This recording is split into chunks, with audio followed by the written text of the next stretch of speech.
everyone.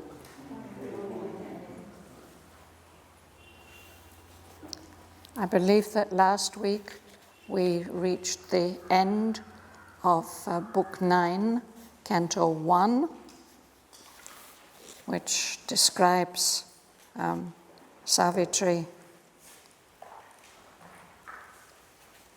beginning to debate with death.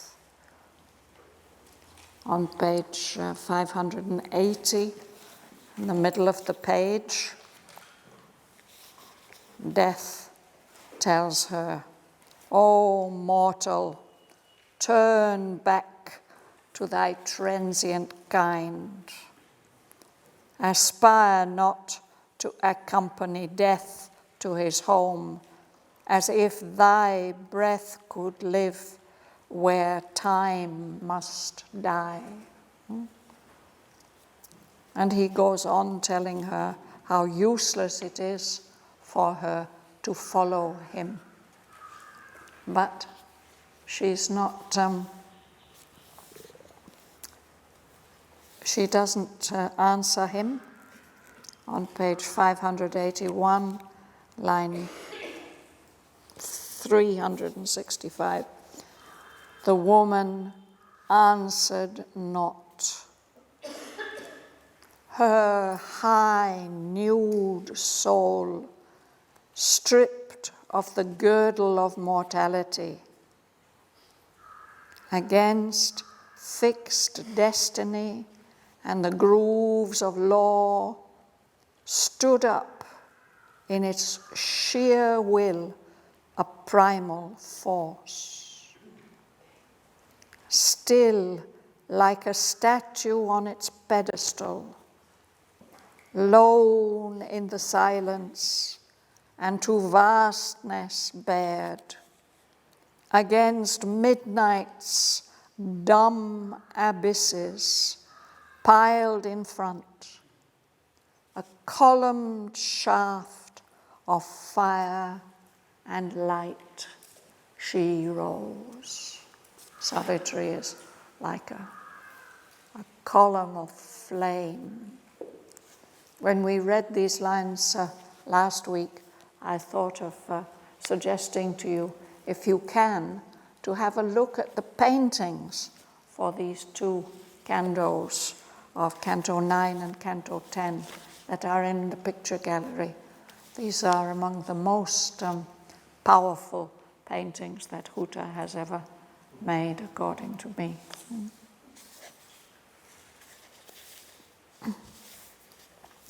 So we can move on to the next canto of Book 9. This is called The Journey in Eternal Night and the Voice of the Darkness. That's page 582. The canto begins on page 582. So the page number's on the next page. The beginning of the canto, The Journey in Eternal Night.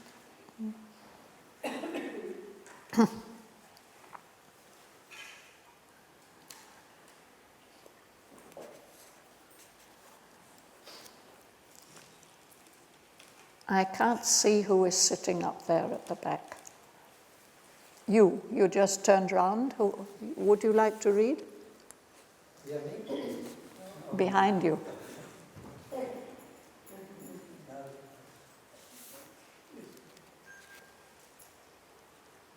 Do you like to read? A while on the chill, dreadful edge of night, all stood as if a world were doomed to die, and waited on the eternal silence brink. Heaven leaned towards them like a cloudy brow of menace, though the dim and voiceless whoosh, as thoughts and stand mute on a despairing verge, where the last depths plunge into nothingness, and the last dream must end, then paused in their front, where brooms like shadowy wings behind them pale. The lifeless evening was a dead man's gaze, hungry beyond. The night desired her soul. Thank you. Let's have a look at these a few lines.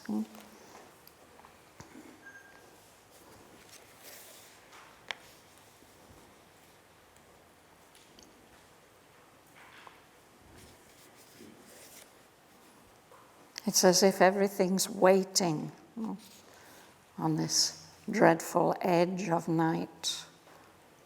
It seems as if the end of the world has come. It's just waiting to fall, to disintegrate into the eternal silence. Heaven is there, the higher world, but it leans down towards them like the brow of menace, a threatening forehead of some threatening being in this dim and voiceless hush. So this moment, it's as if one has reached a point where one can't think even anymore. Thoughts stand mute, silent, on despairing verge. There's an edge, a borderline, but it doesn't seem to lead to anywhere. This is a verge where the last depths plunge into nothingness, and the last dreams must end.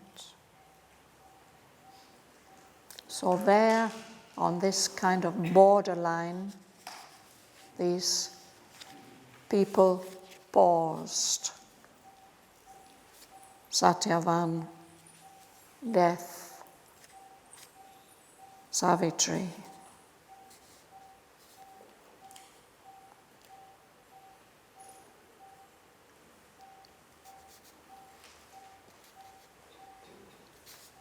It's as if the darkness is just waiting to swallow up Savitri, all of Savitri, including her soul.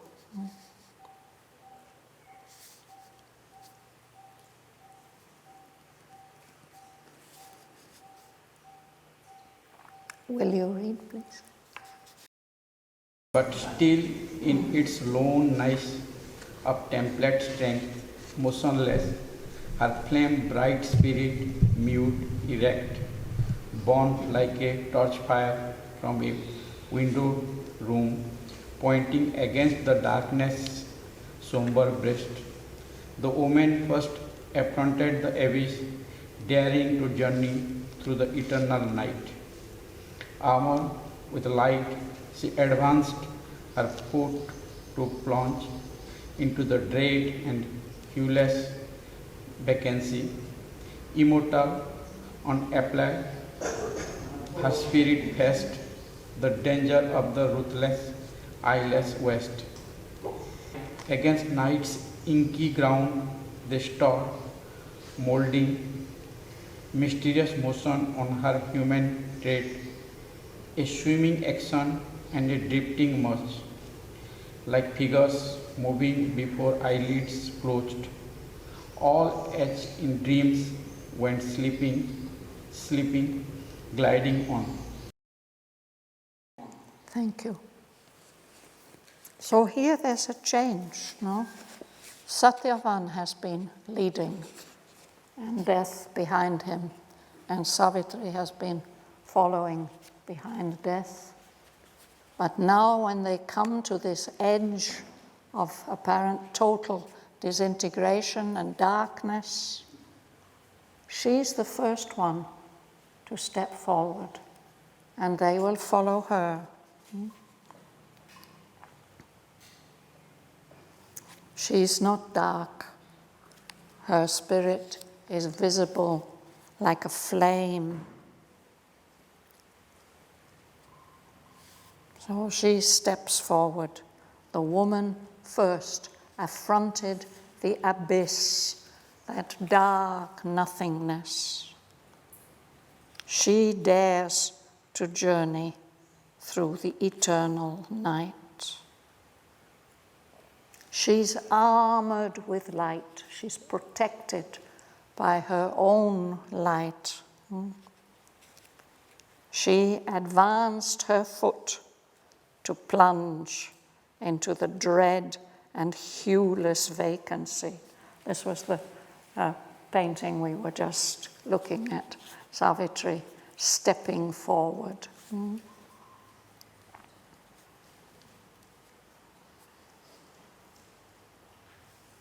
Immortal, unappalled, her spirit faced the danger of the ruthless, eyeless waste.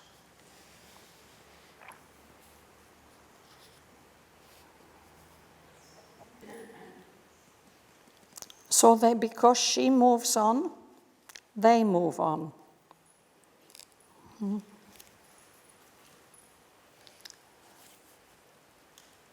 Will you read next, please? You.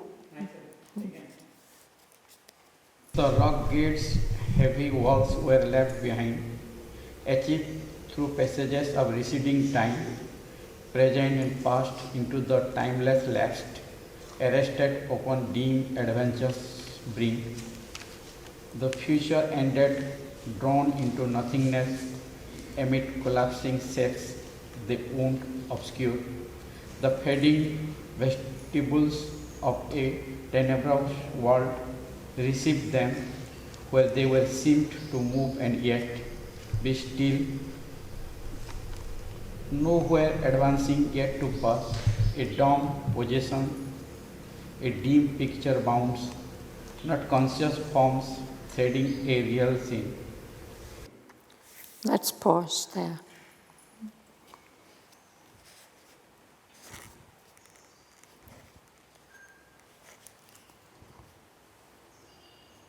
It's as if they're floating through this darkness against night's inky ground.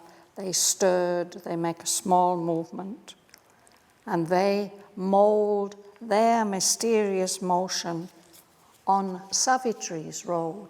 They follow her path, what she does, where she goes. But it's something like in dreams, a swimming action and a drifting march, like figures moving before eyelids closed, as if your eyes are closed, but you can dimly see figures moving in front of you. All as in dreams when slipping, gliding on. It's a kind of dream movement. So they passed those threatening rock gates. Savitri has stepped forward. They're moving on beyond that.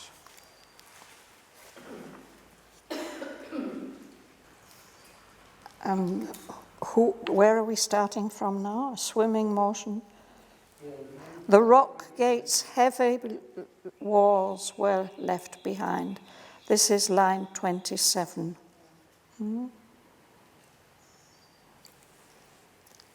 What about you, Bhavan? Will you read? The rock gates' heavy walls were left behind, as if through passages of receding time, present and past into the timeless lapse, arrested upon dim adventure's brink. The future ended drowned in nothingness. Amid collapsing shapes they wound obscure, the fading vestibules of a tenebrous world received them, where they seemed to move and yet be still, nowhere advancing yet to pass, a dumb procession a dim picture bound, not conscious forms threading a real scene. A mystery of terror's boundlessness, gathering its hungry strength, the huge pitiless void surrounded slowly with its soundless depths. And monstrous, cavernous, a shapeless throat devoured her into its shadowy, strangling mass, the fierce spiritual agony of a dream. Thank you.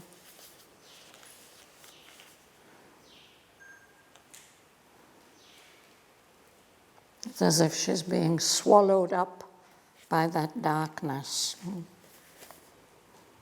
Anybody would like to ask anything? Yeah, I want to understand why this role reversal. First death was leading, now not. Yes, why this change? It's because she's taken the lead. Before she was just following Satyavan. But now, when it comes to going further on, she's taken the lead. It shows her strength, and but she's not going to be intimidated by these threats of death.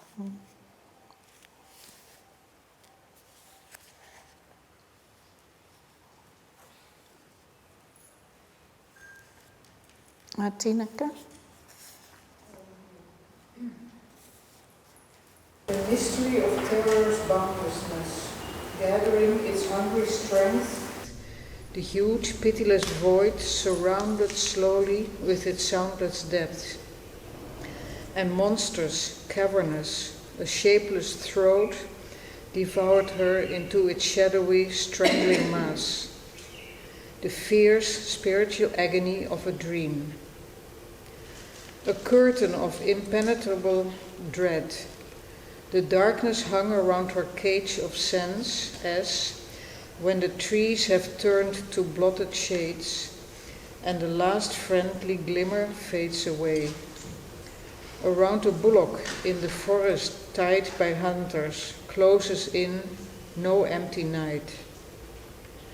The thought that strives in the world was here unmade. Its effort it renounced to live and know, convinced at last that it had never been. It perished, all its dream of action done. This clotted cipher was its dark result. In the smothering stress of this stupendous knot, mind could not think, breath could not breathe, the soul could not remember or feel itself. It seemed a hollow gulf of sterile emptiness, a zero oblivious of the sum it closed, an abnegation of the Maker's joy, saved by no wide repose, no depth of peace. Thank you.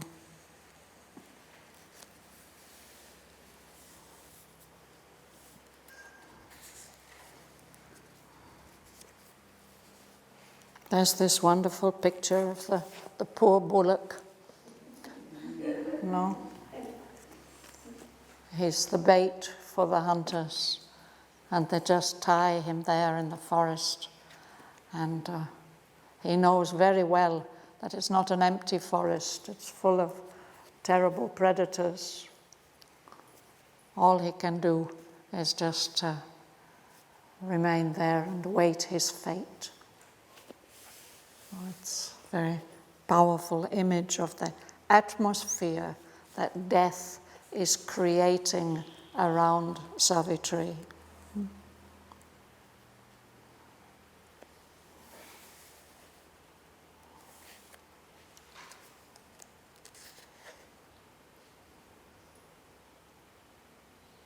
And then this next sentence, starting on line 50, is very interesting.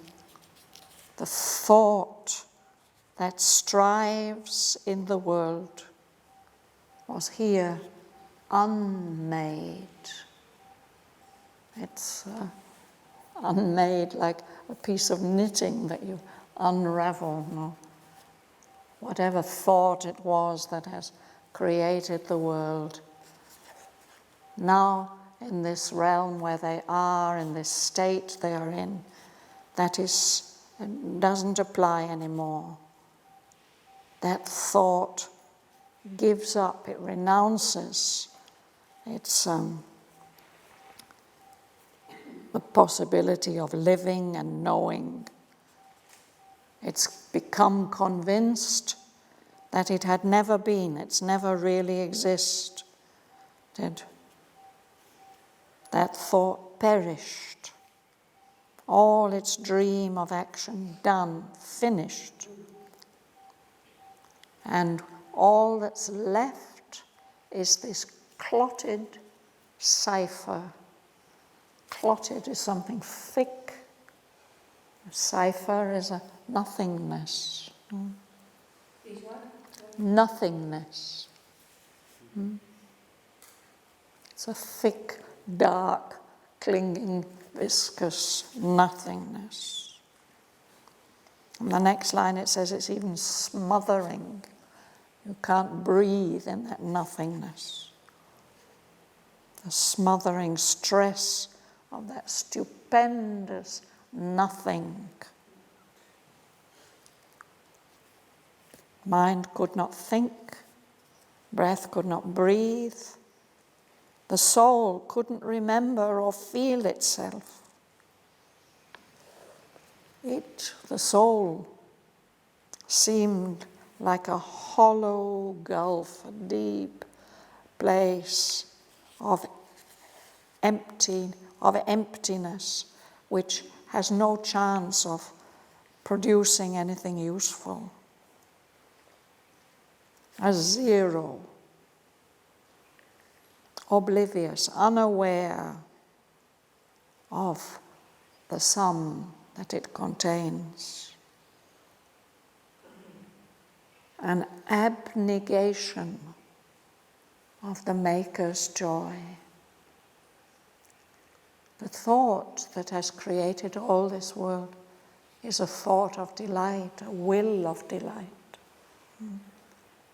But now it's as if in this situation they are in this atmosphere which the god of death has created around them, then even this joy of the Lord is not allowed to exist. And that emptiness doesn't bring any state of wide repose, no peaceful, fulfilling nirvana.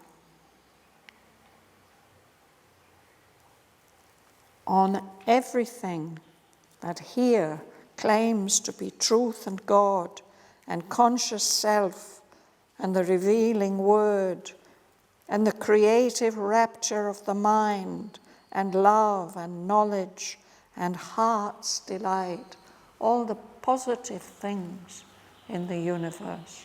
On all these things there fell the immense refusal of the eternal. No, none of this really exists.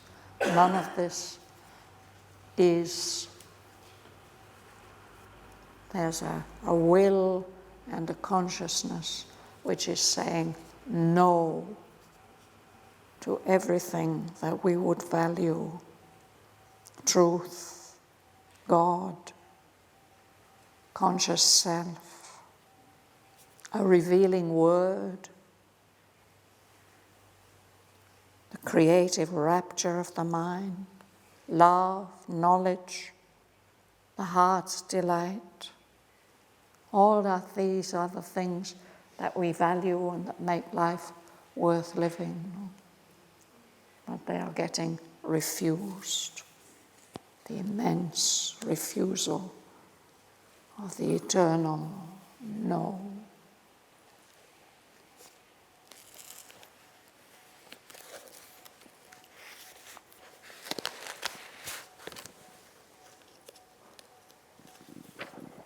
So, sir, the God of death is creating all these things He's doing some kind of psychological magic, yes, creating this atmosphere, spreading this conviction of worthlessness and nothingness and darkness, meaninglessness. His intention is to convince Savitri that she must return. There's no hope of winning back Satyavan. But I think she's proving a little bit more difficult to convince than he expected. He started leading them.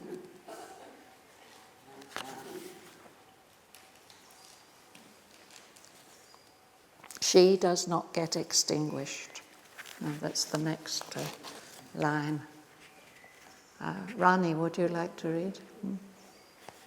As disappears a golden lamp in gloom, born into distance from the eye's desires, into the shadows vanished Savitri. There was no course, no path, no end or goal. Visionless, she moved amid insensible gulfs, or drove through some great black unknowing waste, or whirled in a dumb eddy of meeting winds assembled by the titan hands of chance. There was none with her in the dreadful vast. She saw no more the vague, tremendous God. Her eyes had lost their luminous Satyavan. Yet not for this her spirit failed, but held more deeply than the bounded senses can, which grasp externally and find to lose its object loved. So when on earth they lived, she had felt him strain through the glades a scene in her, its clefts her being's vistas, opening their secrets to his search and joy, because to jealous sweetness in her heart, whatever happy space his cherished feet preferred, must be at once her soul embracing his body, passioning dumbly to his tread. But now a silent gulf between them came, and to abysmal loneliness she fell, even from herself cast out, from love remote. Long hours, since long it seems when sluggish time is measured by the throbs of the soul's pain, in an unreal darkness, empty and drear, she traveled treading on the corpse of life, lost in a blindness of extinguished souls. Solitary in the anguish of the void, she lived in spite of death. She conquered still. In vain her puissant being was oppressed. Her heavy, long monotony of pain, tardily of its fierce self-torture, tired. Thank you.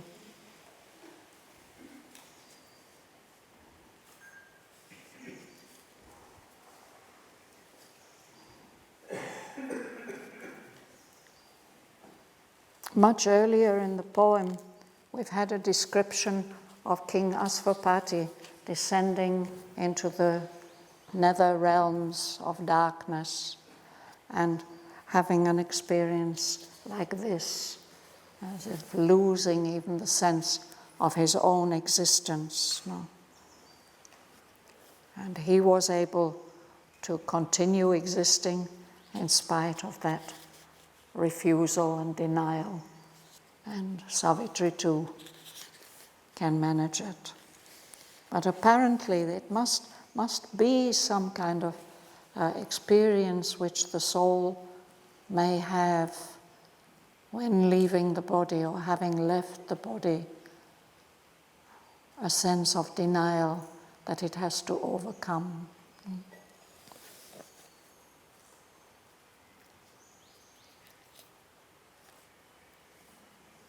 So how does she overcome it? Helmut. At first, a faint, inextinguishable gleam, pale but immortal, flickered in the gloom as if a memory came to spirits dead, a memory that wished to live again, dissolved from mind in nature's native sleep. It wandered like a lost ray of the moon, revealing to the night her soul of dread. Serpentine in the gleam, the darkness lulled. Its black hoods jeweled with the mystic glow. Its dull sleek folds shrank back and coiled and slid, as though they felt all light a cruel pain and suffered from the pale approach of hope. Night felt assailed her heavy sombre ray. The splendor of some bright eternity threatened with this faint beam of wandering truth her empire of the everlasting Lord. Implacable in her tolerant strength and confident that she alone was true, she strove to stifle the frail, dangerous ray. Aware of an all-negating immensity, she reared her giant head of nothingness, her mouth of darkness swallowing all that is.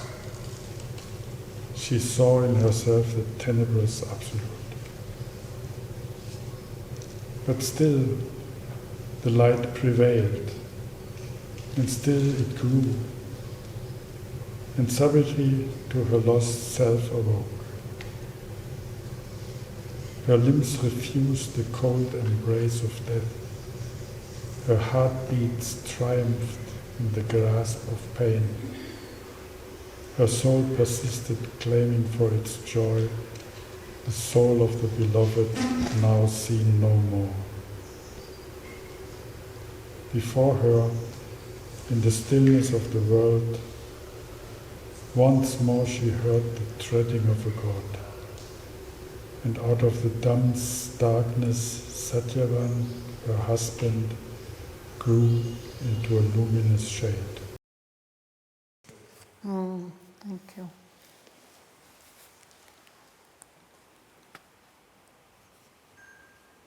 So in some way she's able to conquer the darkness.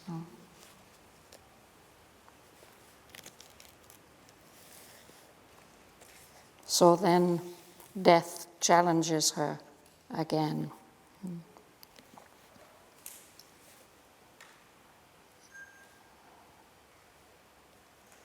Mei Hong, will you read? Then a sound peered through that dead monstrous realm, vast like the surge in a tired swimmer's ears, clamoring a fatal iron-hearted roar. Death missioned to the night his nether call. This is my silent, dark immensity. This is the home of everlasting night. This is the secrecy of nothingness, entombing the vanity of life's desires.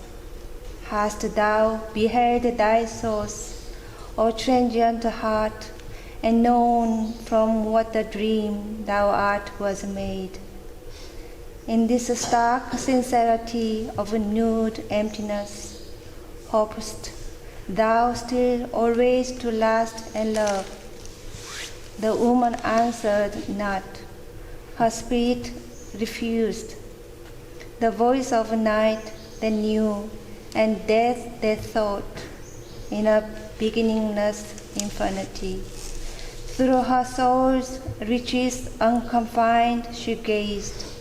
She saw the undying fountains of her life. She knew herself eternal without birth, but still opposing her with the endless night. Death, the dire god, inflict on her eyes the immortal calm of his tremendous gaze. Thank you.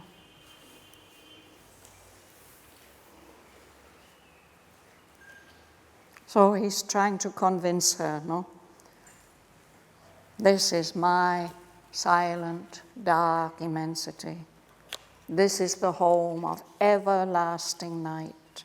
This is the secrecy of nothingness, entombing, providing a tomb for the vanity of life's desires.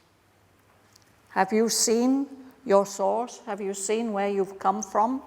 I'm showing you what is your origin, your transient heart, your short-lived existence. Recognize the dream. Where has it come from? The dream that you are. You dream that you are Savitri and that you love. That's all nonsense. If you have a look around my world, he says, in this stark sincerity of nude emptiness, are you going to go on hoping always that you will live forever and love forever?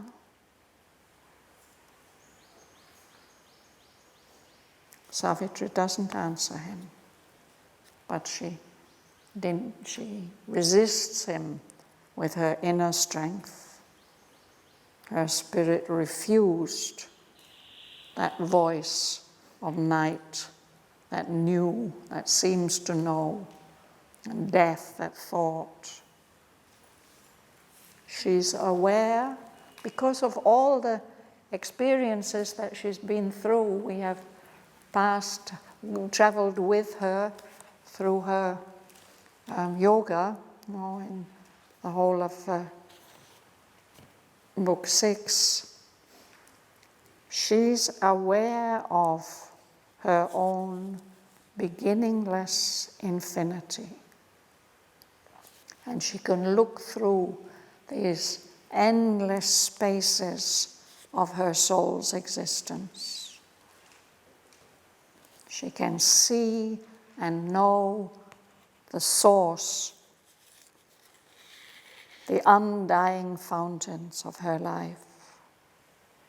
She knows that she is eternal without birth. So these threats of death can't shake or terrify or bother her at all. But he's not going to give up yet. Yes, please, you read. But still opposing her with endless night, death, the dire god, inflicted on her eyes the immortal calm of his tremendous gaze. Although thou hast survived the unborn void, which never shall forgive while time endures, their primal violence that fashioned thought, forcing the immobile vast to suffer and live, this sorrowed victory only last thou hast won, to live for a little without Satyaman. What shall the ancient goddess give to thee, who helps thy heartbeats? Only she prolongs the nothing dreamed existence and delays with labor of living thy eternal sleep. A fragile miracle of thinking clay, armed with illusions, walks the child of time. To fill the void around he feels and dreads, the void he came from and to which he goes. He magnifies his self and names it God. He calls the heavens to help his suffering hopes.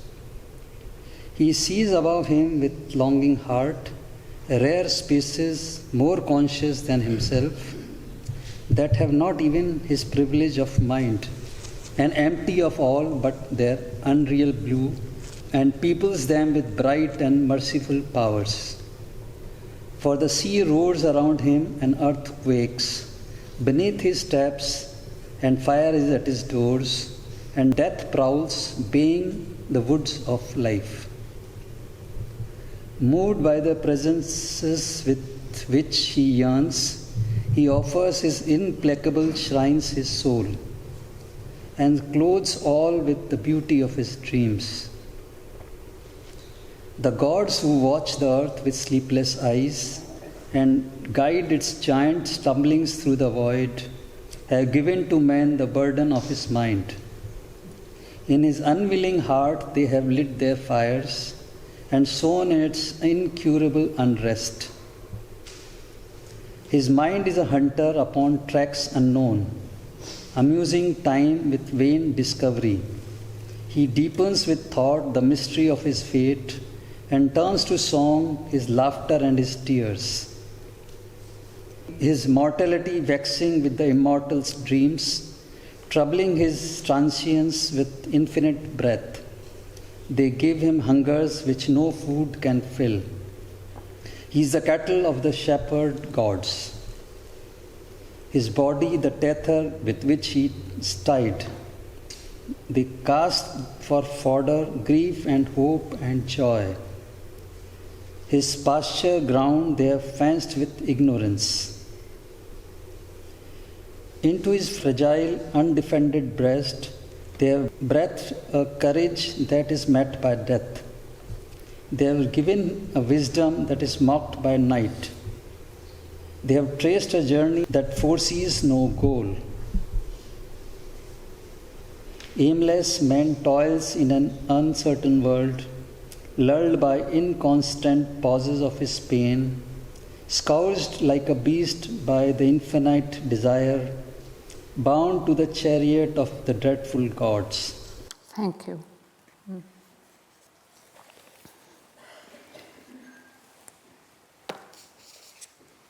This is the message of death.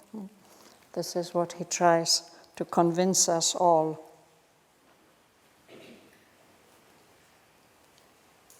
And he mocks Savitri. You have survived this emptiness, but what are you expecting from that ancient goddess who is helping and supporting you? She's just making your weary time last longer. There's nothing that you dream to be an existence. And she's just delaying for a little while with the labor of living your eternal sleep. That's surely much more desirable than all this labor of living. And then he gives his description. It's quite a colorful description of our humanity. A fragile miracle of thinking clay, armed with illusions, walks the child of time. And to fill the emptiness around him, which he feels and he knows that's where he's going back to, he just blows himself up. And that magnified picture of himself, he calls it God. Man calls to the heavens to help his suffering hopes. He looks up to those heavens with a longing heart. But what are they? Just bare spaces. They don't even have as much consciousness as he has himself. They don't have even this privilege of mind, of consciousness. Those heavens from which we hope so much. They are empty, totally empty of everything, but they are unreal blue, that blue illusion. So he peoples them with bright and merciful powers. He has to do that. It's a kind of protection or support. For the sea roars around him, and earth quakes beneath his steps, and fire is at his doors. There are times and places where it seems like that, that everything's in a stage of collapse. Death prowls, baying like a hound on the trail of its prey. Death prowls, baying through the woods of life.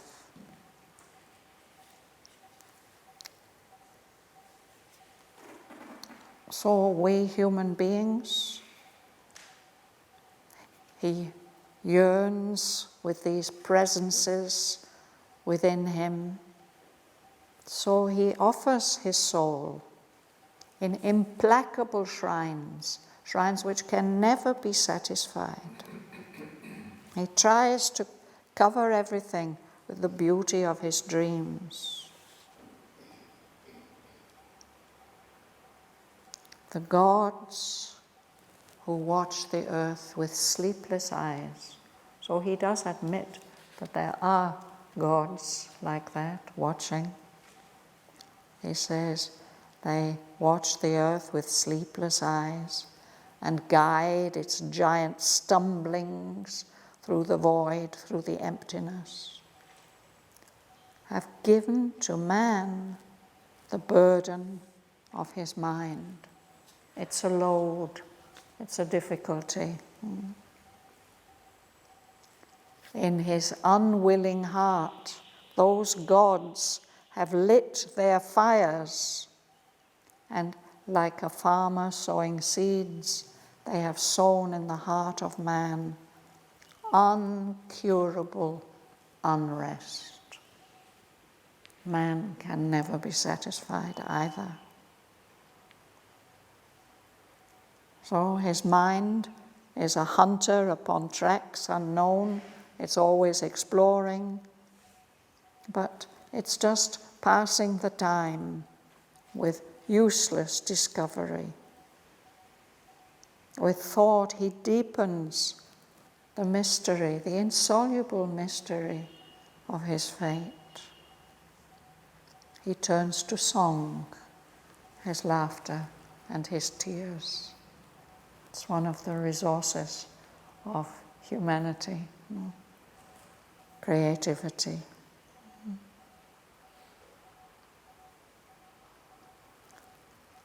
He just disturbs his mortal state, he who is in the grip of death and ignorance. He troubles that human state of his with the dreams of the immortals. His own transience he troubles with the breath of the infinite. This is because these gods have given to us human beings hungers which no food can fill. He says, you human beings, you're just the cattle of the gods. They will let you feed in their pastures for a while, and when they're finished with you, then they'll finish you. The body is the tether with which he's tied. They keep hold of each of us with this body. And what kind of food do they give us? Fodder is animal food. To feed us, they feed us with grief and hope and joy. Excuse me, what is a tether?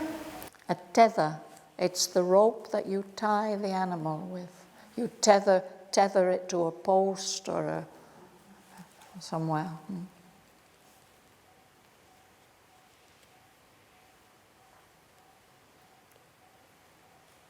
This pasture ground that they've created for him, it's all fenced around with ignorance.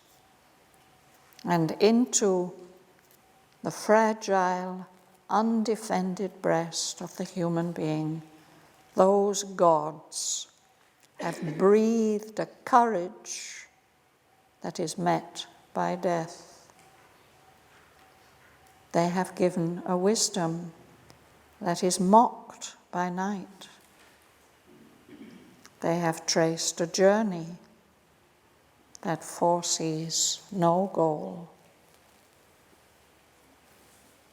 Man can't help being aimless, toiling endlessly in an uncertain world, lulled, pacified from time to time by inconstant pauses of his pain.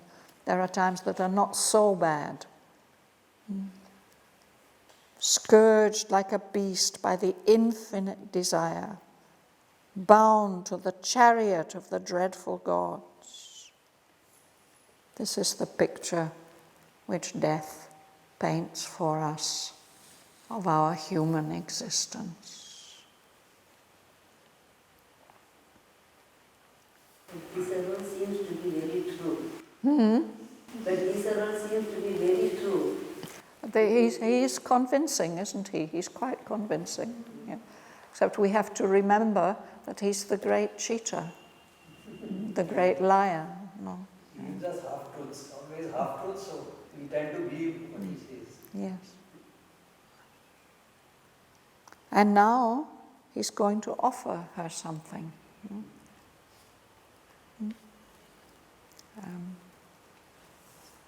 Who will be next then? Is it? Manohar?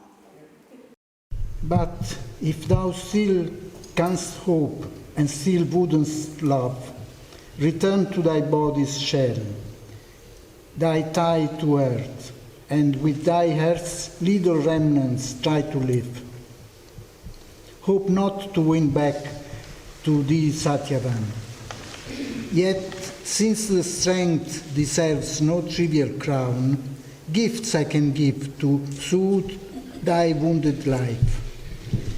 The pacts which transient being make with fate, and wayside sweetness earthbound hearts would pluck, these, if thy will accepts, make freely thine. Choose a life's hopes for thy deceiving price. He wants to satisfy her, send her back, and this is the first thing he offers to her, a life's hope. And he says, if that will satisfy you, but she doesn't accept it. No? Continue, please, Manohar. As ceased the ruthless and tremendous voice, unendingly there rose in Savitri, like moonlit ridges on a shuddering flood, a stir of thoughts out of some silence born, across the sea of her dumb, fathomless heart. At last she spoke, her voice was heard by night. I bow not to thee, O huge mask of death. Black lie of night in the cowed soul of man, unreal, unescapable end of things. Thou grim jest played with the immortal spirit. Conscious of immortality I woke, a victor spirit conscious of my force. Not as a suppliant to thy gates I came. Unslain I have survived the clutch of night. My first strong grief moves not my seated mind. My unwept tears have turned to pearls of strength. I have transformed my ill-shaped, brittle clay into the hardness of a statued soul. Now, in the wrestling of the splendid gods, my spirit shall be obstinate and strong against the vast refusal of the world.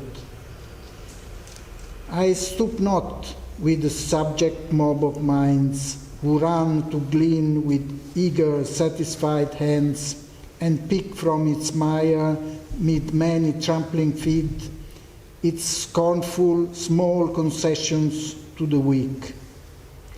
Mine is the labor of the battling gods, imposing on the slow, reluctant ears the flaming will that reigns beyond the stars. They lay the law of mind on matter's works and win the souls with wish from earth's inconscient force. First, I demand whatever Satyavan, my husband, waking in the forest's charm, out of his long, pure childhood's lonely dreams, desired and had not for his beautiful life. Give, if thou must, or if thou canst, refuse.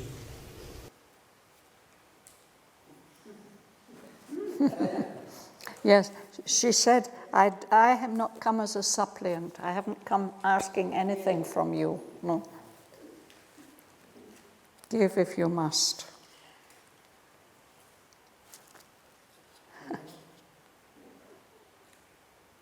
Again, would you like to read? Death bowed his head in scornful courtesy, the builder of this dreamlike earth for man, who has mocked with vanity all gifts he gave.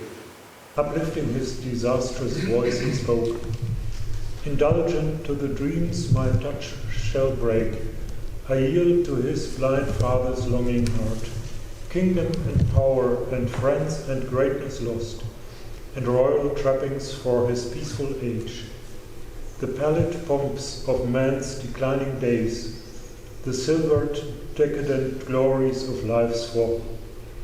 To one who wiser grew by adverse fate, goods I restore the deluded soul prefers, to impersonal nothingness bare sublime. The sensuous solace of the light I give to eyes which could have found a larger realm, a deeper vision in their fathomless night. For that this man desired and asked in vain, while still he lived on earth and cherished hope. So he manages to spoil the gift while he's giving it. No? Yes, continue. Back from the grandeur of my perilous realms, go mortal to thy small permitted sphere, hast and swift-footed, lest to slay thy life. The great laws thou hast violated moved, open at last on thee their marble eyes. So he's giving her something. He mocks what he's giving, saying it's anyway worthless. And then he says, well, now I've given you what you asked for. You have to go back. And Savitri's answer is so much greater than that. Paula? But Savitri answered the disdainful shade, World Spirit, I was thy equal spirit born. My will too is a law, my strength a god. I am immortal in my mortality. I tremble not before the immobile gaze of the unchanging marble hierarchies that look with the stone eyes of law and fate. My soul can meet them with its living fire. Out of thy shadow, give me back again into earth's flowering spaces, Satyavan, in the sweet transiency of human limbs, to do with him my spirit's burning will. I will bear with him the ancient mother's load. I will follow with him earth's path that leads to God. else shall the eternal spaces open to me, while round us strange horizons far recede, traveling together the immense unknown. For I, who have trod with him the tracts of time, can meet behind his steps whatever night or unimaginable stupendous dawn breaks on our spirits in the untrod beyond. Wherever thou leadest his soul, I shall pursue. So beautiful.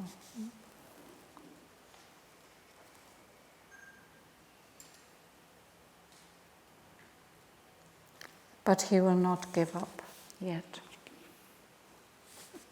Do you like to read?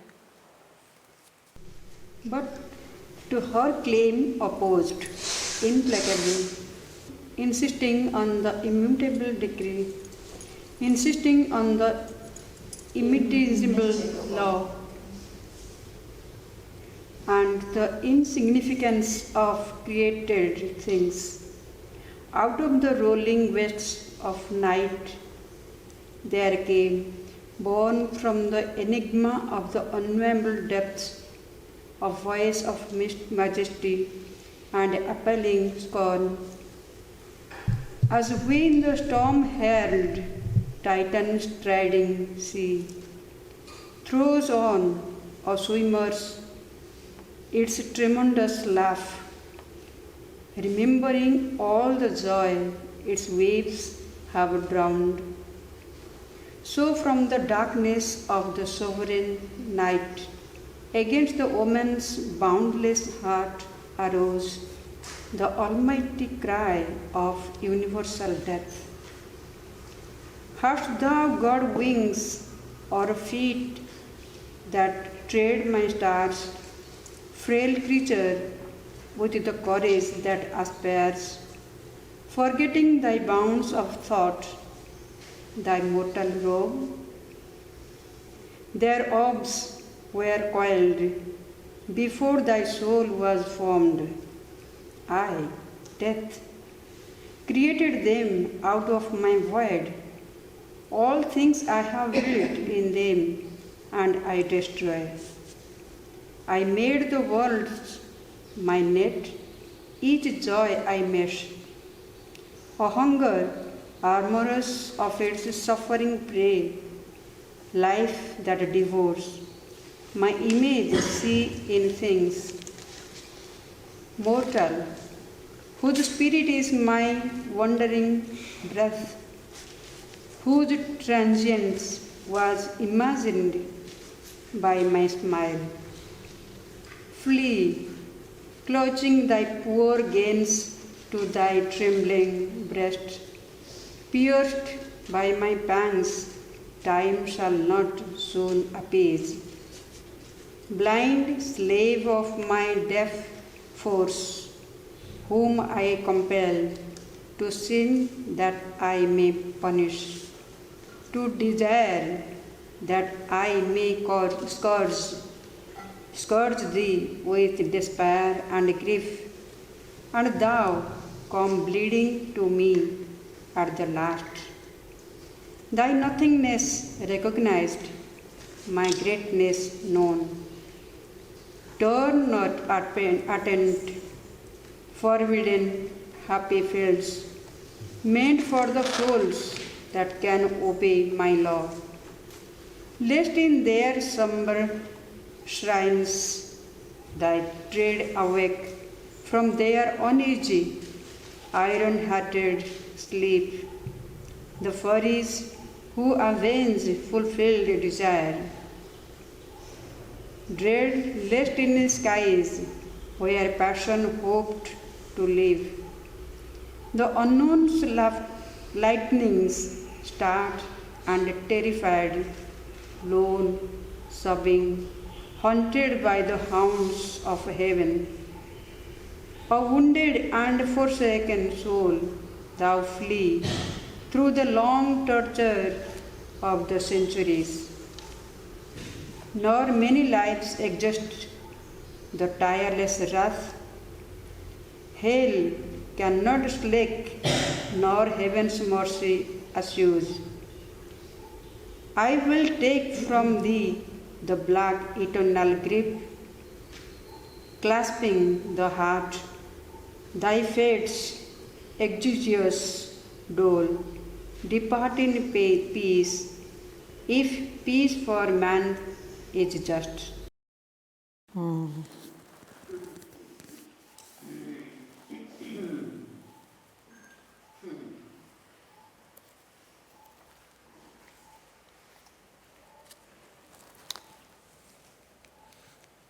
In this version here, we've got a spelling mistake. Exiguous, clasping in thy heart thy fate's exiguous doles. Exiguous means almost worthless.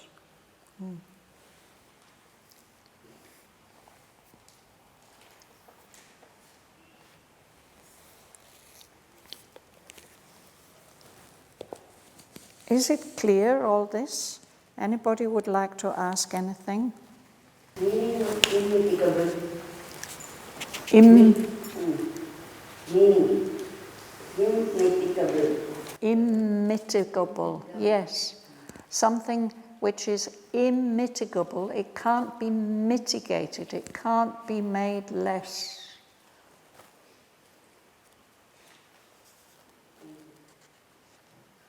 He is offering her peace only now this time.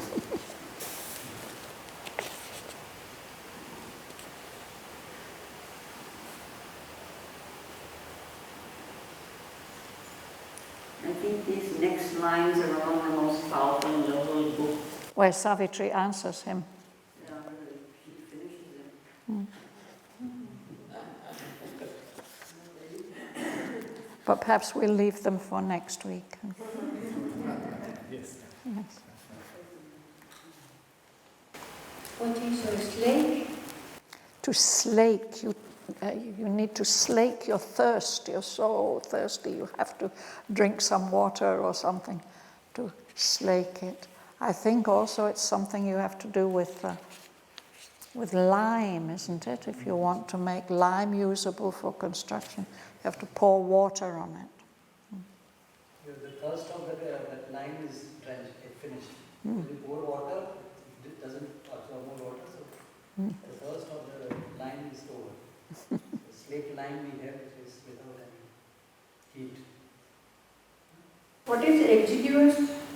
Exiguous, something that's too small, very small, almost worthless. So he says, I'm giving you something. The gods will give you something, but it's not worth having. A dole is like a bowl? A dole is, it's, if you don't have any work, if you go to the labor exchange and wait there long enough, they may give you enough to feed you for that one day. A dole, something that's doled out, given to you. It's also normally exiguous, it's not much. Again, I am wondering why is he, his own gifts, he is undervaluing. Why would he do that? He wants to make her hopeless. He's trying to make her give up. No? He won't succeed, but that seems to be what he's doing. And he's wanting to give to us a kind of hope, paint for us a kind of hopeless picture. He's still feeling that he's stronger there, or make her do that. Why does he speak about the hounds of heaven? The hounds of heaven, it's a kind of well-known phrase. And hounds are hunting dogs. Yeah. So there's a famous poem from the 19th century, The Hound of Heaven, which describes how the Lord will pursue you until you give up and recognize that He's the Lord, actually. So it's the idea of a hunting dog. chasing you. So in this case it's threatening. Here it's threatening. The association is strange hounds and heaven. Sorry? The association of hounds. Hounds and heaven, yes. I think Sri Aurobindo's taking advantage of that rather well-known poem, The Hound of Heaven, where there the hound is Christ, is Jesus. And finally, the one who's chased has to admit that the Lord has found him and given him everything he wants. I think there's a reference to it also in the Vedas. The hounds of heaven, yes, very likely, no? There's of course Sarama. So she's a hound in the sense that she can sniff things out. She will find things that are hidden. I have a suggestion. When we make a question, could you say the line? Because we use in words, but we don't go into the meaning. Can we register that? If you have a question, then you should mention which line you are asking about.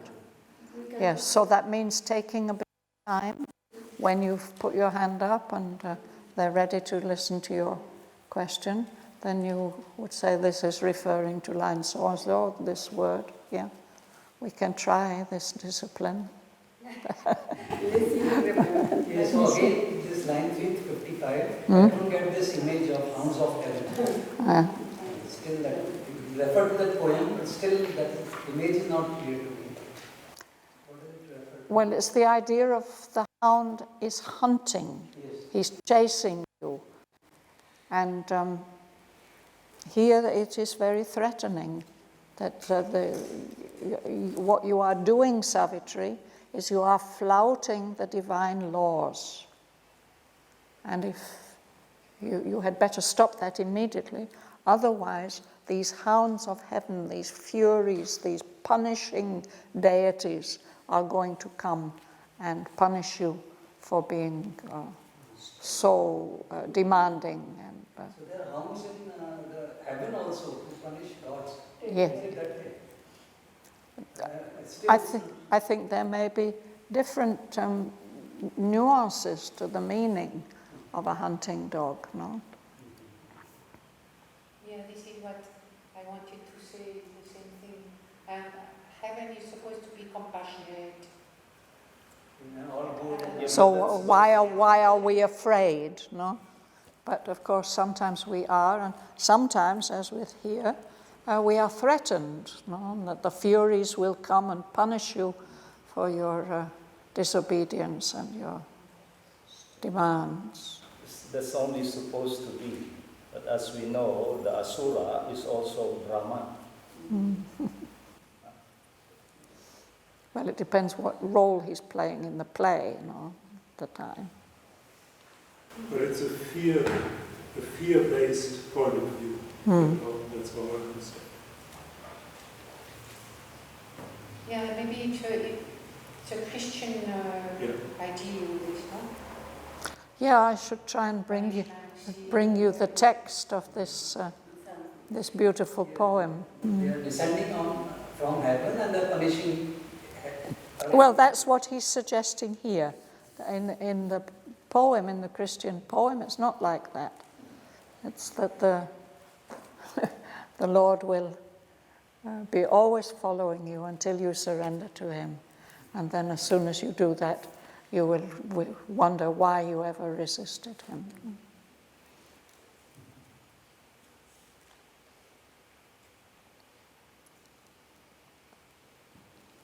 Shall we leave it there for today? Thanks to Sri Aurobindo.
At last she spoke, her voice heard by night. I bow not to thee, O huge mask of death, black lie of night to the cowed soul of man. Conscious of immortality, I walk.